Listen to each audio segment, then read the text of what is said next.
महाराष्ट्रात एक असं गाव आहे जिथं लोक लग्नात विघ्न येतात म्हणून अहेर स्वीकारत नाहीत.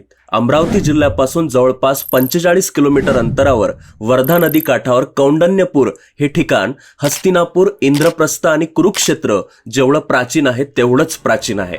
येथून जवळपास 5000 वर्षांपूर्वी देवी रुक्मिणीचा भाऊ रुक्मी याने आपल्या बहिणीचं लग्न शिशुपालाशी लावायचं असं ठरवलं होतं.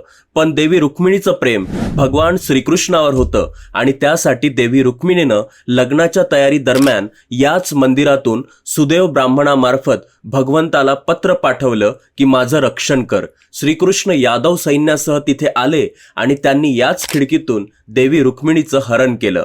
कौंडण्यपूर हे पौराणिक काळाची विदर्भाची राजधानी होती आणि सौंदर्याबद्दल ख्यातीप्राप्त विदर्भातील पंचकन्या येथीलच होत्या. अगस्त पत्नी लोपामुद्रा, रघुकुल मूळ पुरुष सागर पत्नी केशिनी, नळराजाची सौंदर्य सम्राज्ञी दमयंती, प्रभू रामचंद्राचे आजोबा अजराज यांची पत्नी इंदुमती आणि विदर्भ राजकुळातील शेवटची राजकन्या देवी रुक्मिणी.